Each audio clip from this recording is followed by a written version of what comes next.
Have you ever wondered why some people seem to bounce back from breakups like they're made of rubber, while others get stuck in an endless loop of checking their ex's social media at 2 in the morning? If you've ever found yourself unable to let go of someone who's already moved on, or if you know someone who's been emotionally trapped by a past relationship for months or even years, then what I'm about to share with you today might completely change how you understand human attachment and the hidden psychological forces that keep us tethered to people who are no longer part of our lives. Today, we're diving deep into the fascinating and sometimes uncomfortable science behind why certain individuals simply cannot let go of their ex-partners. And I promise you that by the end of this video, you'll not only understand the complex neurological and psychological mechanisms at play, but you'll also discover practical strategies that can help break these invisible chains that bind us to the past. But before we get started, I want you to think about this for a moment. What if I told you that your inability to move on isn't a character flaw or a sign of weakness, but rather a predictable biological response that has been hardwired into your brain over millions of years of human evolution? What if the reason you can't stop thinking about that person isn't because you lack willpower, but because your brain is literally operating like it's going through withdrawal from a powerful drug? The truth is, modern neuroscience has revealed some absolutely mind-blowing discoveries about how our brains process romantic attachment and loss. And these findings explain why some people get stuck in what researchers call complicated grief or pathological attachment patterns, while others seem to naturally transition into acceptance and healing. Let me start by painting you a picture that might feel uncomfortably familiar. Sarah, a 32-year-old marketing executive, ended a 3-year relationship 8 months ago. Her friends tell her she should be over it by now. Her family suggests she just needs to get back out there and start dating again. But here's what nobody understands. Sarah wakes up every morning with her first thought being about David, her ex-partner. She compulsively checks his LinkedIn profile to see if he's updated anything. She drives past his apartment building on her way to work, even though it adds 20 minutes to her commute. She analyzes every single interaction they had in their final months together, searching for clues about what went wrong and whether there's still a chance for reconciliation. Sarah isn't weak and she isn't pathetic. Sarah is experiencing what happens when our brain's attachment system gets hijacked by a perfect storm of neurochemical, psychological, and behavioral factors that create what scientists call anxious attachment patterns, combined with addictive-like withdrawal symptoms. Here's where this gets really interesting. When we fall in love, our brains undergo profound changes that mirror what happens during substance addiction. The neurotransmitter dopamine floods our reward circuits every time we think about or interact with our romantic partner. Over time, our neural pathways become conditioned to expect this dopamine hit, creating what researchers call reward prediction error. When the relationship ends, our brains don't just flip a switch and accept the new reality. Instead, they continue to crave those neurochemical rewards, leading to obsessive thoughts, compulsive behaviors, and an overwhelming urge to restore contact with the source of those feelings. But dopamine is just the beginning of this complex neurochemical cocktail. During romantic bonding, our brains also release elevated levels of oxytocin, often called the bonding hormone, which creates feelings of attachment and trust. We produce higher amounts of norepinephrine, which increases focus and attention specifically directed toward our partner. Meanwhile, levels of serotonin, the neurotransmitter associated with mood regulation and obsessive thinking, actually decrease during the intense early stages of romantic love, which explains why new relationships often feel somewhat obsessive even under normal circumstances. When these neurochemical systems are suddenly disrupted by a breakup, the brain essentially goes into crisis mode. The sudden absence of dopamine rewards triggers what researchers call extinction bursts, where the brain actually increases the intensity and frequency of seeking behaviors in an attempt to restore the missing neurochemical balance. This is why people often become more obsessed with their ex immediately after the breakup, rather than less obsessed. Now, you might be thinking that everyone goes through this same neurochemical process when relationships end, so why do some people recover quickly while others remain stuck for extended periods? The answer lies in understanding the profound differences in attachment styles that develop during our earliest relationships with caregivers and continue to influence our romantic patterns throughout our entire lives. People with secure attachment styles, which represent roughly 60% of the population, have internalized a core belief that they are worthy of love and that others are generally trustworthy and available. When their relationships end, they experience the same initial neurochemical disruption as everyone else, but their underlying attachment security allows them to process the loss, grieve appropriately, and gradually redirect their emotional energy toward healing and future possibilities.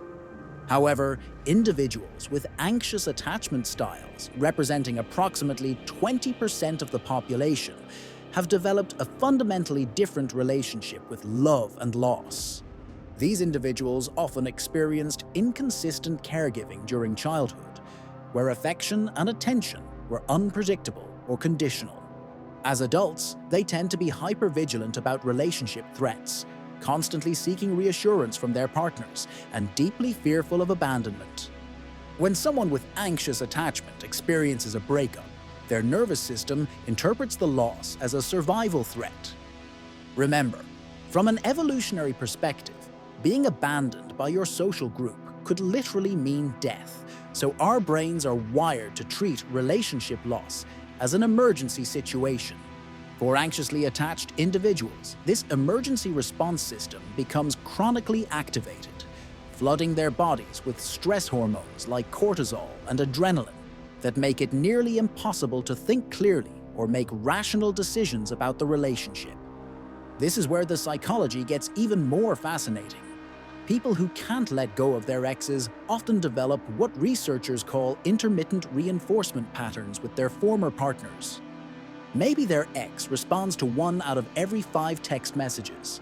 Maybe they have an occasional friendly interaction at a social gathering. Maybe they even have periodic intimate encounters that rekindle hope for reconciliation. These sporadic positive interactions create one of the most powerful psychological conditioning patterns known to science. Intermittent reinforcement is the same principle that makes gambling so addictive. When rewards come unpredictably and infrequently, our brains become hypervigilant and obsessive about the possibility of the next reward. Every small sign of potential interest from an ex-partner triggers a massive dopamine release, reinforcing the seeking behavior and making it exponentially more difficult to disengage from the situation. But there's another crucial psychological factor at play here that most people don't recognize: the sunk cost fallacy applied to emotional investment.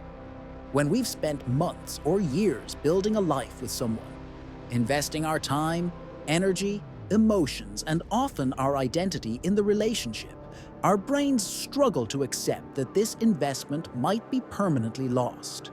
The more we've invested, the more difficult it becomes to walk away, even when continuing to pursue the relationship causes ongoing pain and prevents us from moving forward. This emotional sunk cost fallacy becomes even more powerful when combined with what psychologists call fantasy bonding. People who can't let go often maintain elaborate fantasies about their future with their ex-partner. They imagine scenarios where they reconcile and live happily ever after.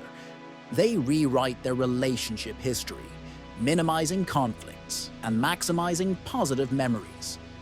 They convince themselves that their connection was unique and irreplaceable, and that with just the right approach or enough time, they can restore what they had. These fantasies serve a protective function by helping individuals avoid confronting the painful reality of loss, but they also prevent the necessary psychological work of grieving and detaching from the relationship.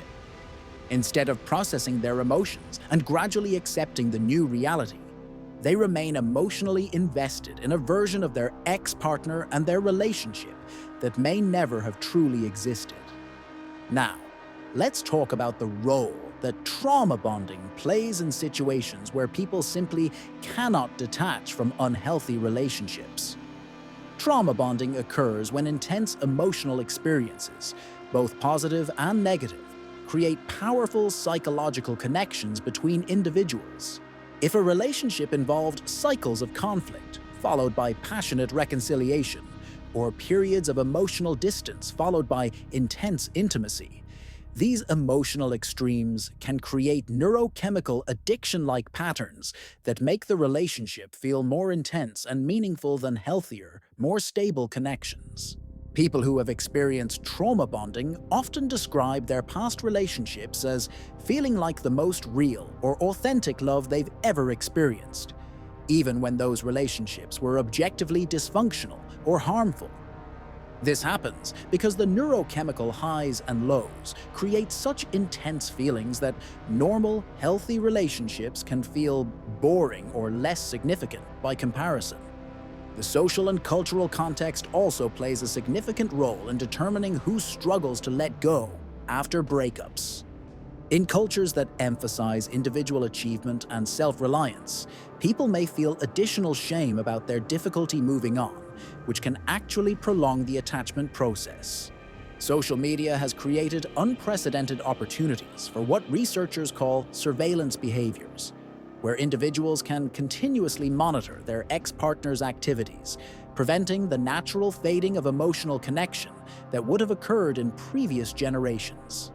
Additionally, our culture's romanticization of persistent pursuit in movies, books, and music can reinforce the belief that true love means never giving up, even when the other person has clearly communicated their desire to move on. These cultural messages can make it extremely difficult for people to recognize when their attachment has become unhealthy or to take the necessary steps to protect their own emotional well-being. So what can someone do if they recognize these patterns in their own life? The first and most crucial step is developing what psychologists call radical acceptance of the current reality. This doesn't mean being happy about the situation or giving up hope for future love, but rather acknowledging that the relationship as it existed is truly over, and that continuing to invest emotional energy in trying to restore it will prevent healing and growth. Practical strategies for breaking these attachment patterns include implementing strict no-contact rules, which means eliminating all forms of communication and monitoring of the ex-partner. This includes unfollowing or blocking them on all social media platforms, avoiding places where you're likely to encounter them, and asking mutual friends not to share updates about their life. The brain needs time without dopamine triggers to begin healing and developing new neural pathways. Creating new sources of meaning and identity is equally important. Often, people who struggle to let go have become so enmeshed with their partner that they've lost touch with their own interests, goals, and sense of self. Rediscovering personal passions, developing new skills, strengthening friendships, and setting meaningful goals can help rebuild a sense of identity that isn't dependent on romantic relationships. Therapeutic interventions can be incredibly valuable, particularly approaches like cognitive behavioral therapy that help individuals identify and change the thought patterns that maintain their attachment, or attachment-focused therapy that addresses the underlying emotional patterns developed in early relationships. EMDR therapy can be particularly effective for people whose attachment difficulties stem from traumatic relationship experiences. Understanding the neuroscience behind attachment can also be empowering.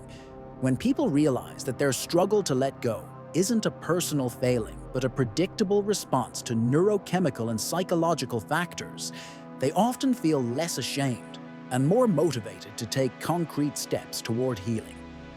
Building emotional regulation skills through practices like mindfulness meditation, regular exercise, and stress management techniques can help stabilize the nervous system and reduce the intensity of attachment-related anxiety and obsessive thoughts. If you liked the video and want to learn more about the problems of the human mind, let me know by subscribing. Bye-bye.